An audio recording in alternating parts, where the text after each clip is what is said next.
Yep, cool. Okay, so welcome everyone. It is for me Friday, December 1st. December already, wow. And it's about 8 o'clock in the morning here in New Zealand, but for many of you, it will be 11 o'clock Pacific time, probably, on a Thursday. So this is the ETCD fortnightly community meeting. We've got an open agenda, which is a shared screen. Welcome, Wenjia. And anyone that is subscribed to the ETCD Dev mailing list will be able to add topics to the agenda and really go ahead and do that. First topic today is around KubeCon Paris. And yes, we are talking about Paris already after only being a couple of weeks away from back from Chicago. It never stops. So we need to talk about the maintainer track talk and the Contrib Fest application for Paris. Just an open question to start the topic off. Who is expecting to be in Paris? I have booked my flights. I'll be there, so I'll put my name.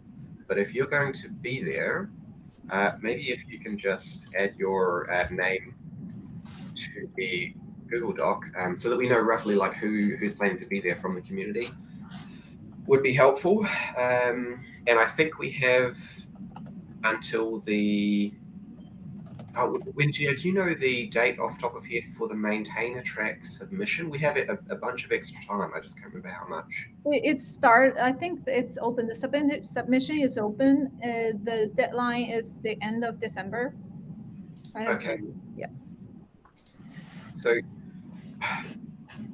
I would really like to try and include Benjamin in the maintainer track session this year if he's keen to. We haven't had Benjamin, one of our other maintainers, at a KubeCon for a little while. Yeah, try and see if he is keen to present. I think there was a B-Bolt topic he wanted to cover potentially. Yeah. Yeah. I feel like because the CFP decision is not there yet. I think probably a lot of people, if not most, will decide if they're going after they see the result of the CFP submission. Yeah, that's a fair point, and Suan and I have put together a submission for doing a talk on what's in the ETCD toolbox for cluster operators. So hopefully that gets accepted. We'll see. So I can see a few names coming through in the Google Doc. Thanks, team. We'll use that for a little bit of planning moving forward as well. Do you know, team, is the Contrib Fest application on the same timeline as Maintainer Track? Like, have we got some time to still get that? Probably, I got an email saying the Colo submission is open, so that should be one of the Colo, right? It's a computer summit considered one of the Colo. Oh, sorry, I mean Contrib Fest. Oh, Contrib Fest. Last time it was opened after the CFP. I think we got a lot of time to. Okay. We got more time to work on that, and then the CFP.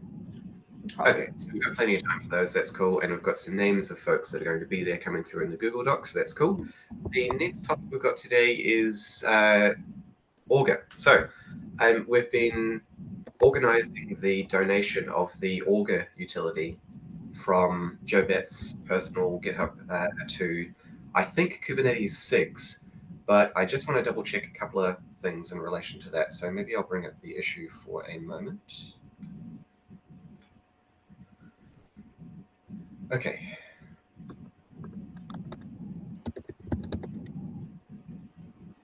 One moment, team. There we go. Yeah, cool. So we've got this planning issue, just covering the steps we need to follow to get this donated. And I'm going to raise the PR to add the Kubernetes template files to the repo, because I think it's better to get that done up front before it migrates. But has anyone here done a repo migration, like a repo donation to Kubernetes 6? Like, do we need to rope in someone else to give us a hand to actually get the repo itself migrated? Are we just using the GitHub Move repo functionality? How does that work? I have never done that, but I feel like I will check with Is Josh here? Josh, do you know? Yeah, I haven't actually merged something into Kubernetes repos. So let me ping the Contribx tech leads because I know that we have done this before for Kubernetes. I just wasn't involved. Okay. And of course, for etcd itself, we didn't actually move any of the repos. Okay. Never. So So okay. no, I mean we've done it for other projects that became moved into Mm. like Kubernetes SIGs. It's just that I haven't personally done it. So Okay. Yeah. All good. So we'll reach out to some folks on Slack and just try and figure out the actual mechanics for the move. mhm. I think we are good to go as soon as we just add these template files. That's going to be a super simple PR. Yeah, so I think we're pretty close. Okay. Over to Sharath for talking about some test scripts. Yep. Just give me a minute. Present my screen. Oh. Yeah, you can just open it from here. Yeah. So this was originally an issue raised by Marek to improve the developer experience and with respect to CI. The main issue here was the test script, the test under scripts. It is one huge monolith file which basically runs all sorts of tests, E2E integration, robustness, everything goes through that with a lot of functions and calls happening. So the idea was to split it into simpler shell scripts that target each utility or function with respect to testing. And we have now created, yeah, you can like see this is like a huge test.sh file, which is like, it takes really hard, I mean, a lot of effort to figure out this. And one of the key, like, it's built on the function of using something called as passes, wherein a list of test parameters are sent in and the passes are used everywhere, and that keeps going on. Yeah. So something like unit integration release, and this goes on. What this PR aims to do is simplify this into a very simple statement. Like you can look at the line 30 change there, which, yeah, or 42 that's highlighted, which basically says it's one shell script which does end-to-end testing for the whole of etcd code. And the idea is that if this is this PR is now open and everything's done pretty much, maybe a few small changes on where to put a few things, but most of it is done. The idea is that if this looks good and everyone feels comfortable with it, all the remaining tests will be moved into this model. And each test will have its own small shell script, which runs the shell, which runs the actual test and which is called by the make file. So that is pretty much the idea. And yeah, we have got rid. The whole point is also to get rid of the whole passes thing. We have ditched the passes thing in this approach. We are maintaining. It's not going to break anything now, but over time, once this change is done, passes will no longer be used anywhere. Yeah, I think that's pretty much it. James, yeah, if you want to add on something. Yeah, just really quickly. So, I mean, the fundamental idea is we've got like a 700 line shell script, which if you're trying to unpick how that's working or what it's doing, it's pretty tough. And if we've got, I mean, the example we've got open from Sharath here is going to like 60, I think it's about 60 lines or something for E2E, which is a whole lot simpler to try to sort of wrap your head around what it's doing. But it does mean we're going from one script to a sequence of scripts, right? So one for each type of tests that are going to run. So I just want to make sure that's really clear and folks understand that change. I did have a question. So we have the option of allowing some backwards compatibility by retaining the old functions and just having the old functions still call, or just call the new script.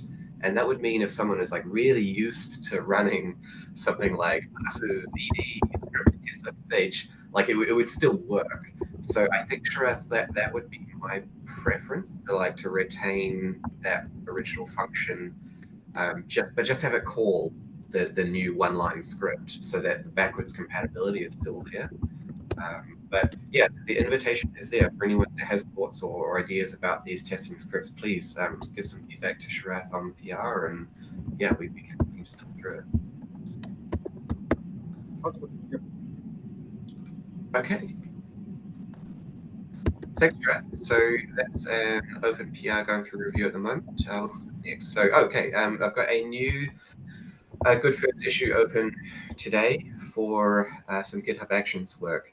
I need to give a little bit of context about this. So for ARM64 tests, we had a change as part of our Contrib Fest and sort of recently to move from static, manually managed ARM64 CI runners to managed on-demand ARM64 runners provided by the actuator.dev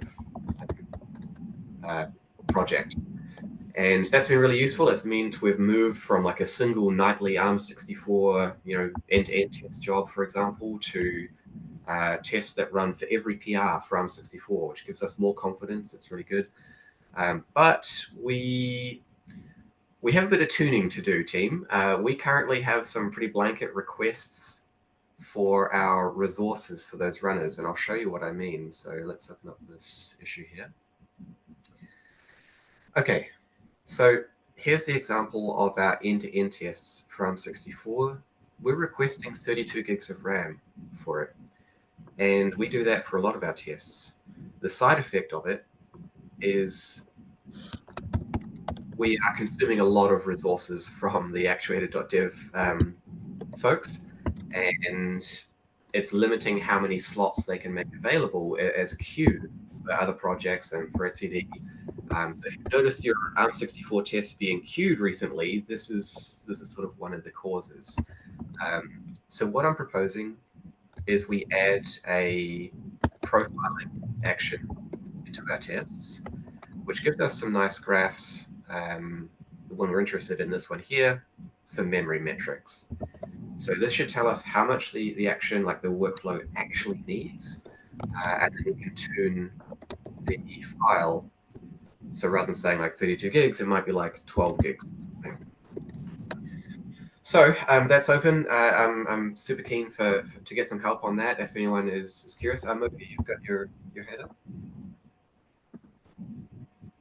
Oh, you're on mute. Sorry. You're all good. Okay. So yeah, it's the invitation is there, team. If someone would like to work on that, please just leave a comment in the issue and go for it. Yeah. That's that one, team. Pretty quick. Jumping forward. Oh, that's it for the agenda today. So over to general business, team. Does anyone on the call have anything they would like to cover? I think someone in the chat already claimed the issue, so if you want to assign it to them. Oh, cool. Okay, yeah, just leave a GitHub comment on the issue so that I can assign you in GitHub. Yeah.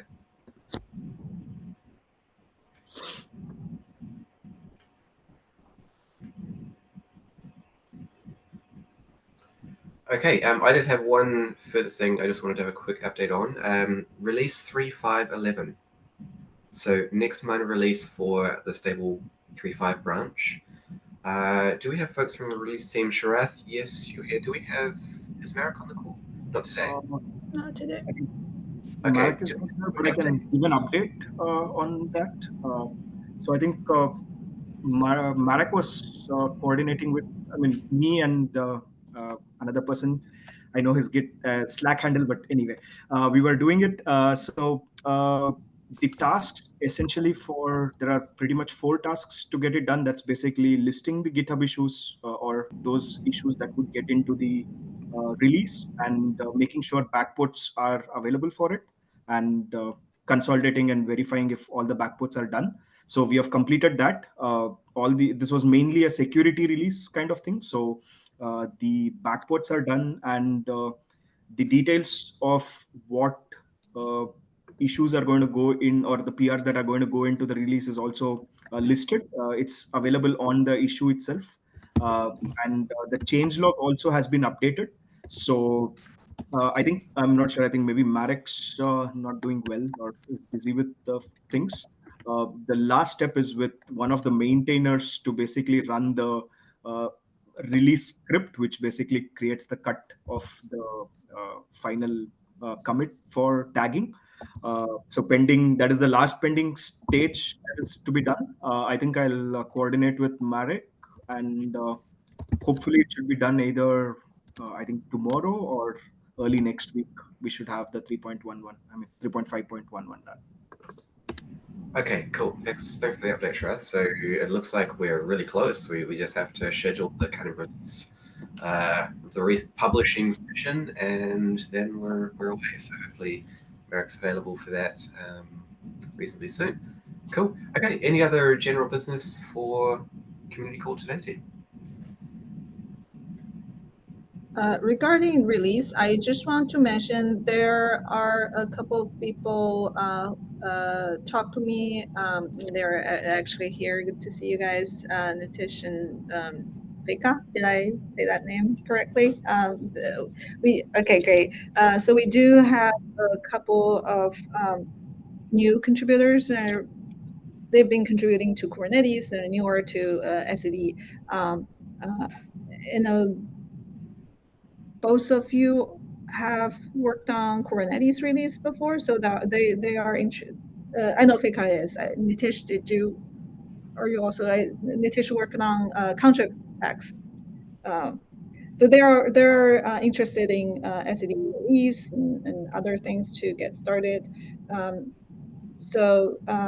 In James, Benjamin, Derek, and I, we have been thinking about making SED release more systematic and structured, and make it easier for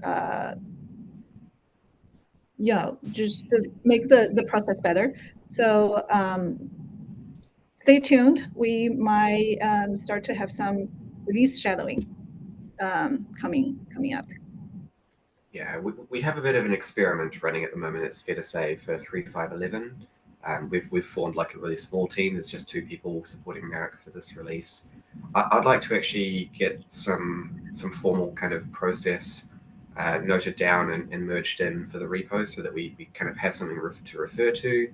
And for 3.5.12 and for the next 3.4 release, I'd like to actually have more time to kind of put the announcement out there. Hey team, we're going to get some expressions of interest for the release team. And I think now that we have Prow in place, I think we can automate a bit more of it, team. So there'll be some good first issues there, I'm sure, to get some of that process sorted out, so it's not just a script on Marek or Benjamin's laptop. I think we can make it happen.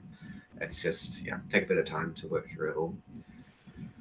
So okay. Thanks, Benjia, and welcome to Tesh and Faker. It's great to have you on the call and joining in, and and hope to see you guys next week at the bug triage meeting as well. Yes, that's a good segue. So I've facilitated the last couple of bug triage calls, team, but we really want to kind of rotate that. So we have our shared Google Doc that we're using. It's the same one for this call, and if I just jump down, it's really straightforward. We just find PRs and issues that are happening for the SIG etcd label in Kubernetes, and we look at some recent PRs and issues for etcd. If someone would like to facilitate the call, please let us know. Go for it. Feel free to maybe just put your name into the Google Doc for the next triage session. So if we just kind of copy this up as a starting point for next week. So this is same time, team, Thursday, 11 Pacific. And we can just take away last week's updates. Oh, yeah, so if you are keen, you're invited. You're welcome. We'd love to have you help out. And we can chat about it next week. Yeah. Yeah, even if no one volunteered to drive the bug triage, James, me, Merrick, and probably Benjamin will be there to drive, and you can observe and then drive the next time. Yeah, even if you just be there and you can, get the priority to pick which issue you want to look into or tag on. If you have questions to trying to understand what that issue means, what that PR is about, we'll explain on site. Yep. Kind of like a group mentoring sessions.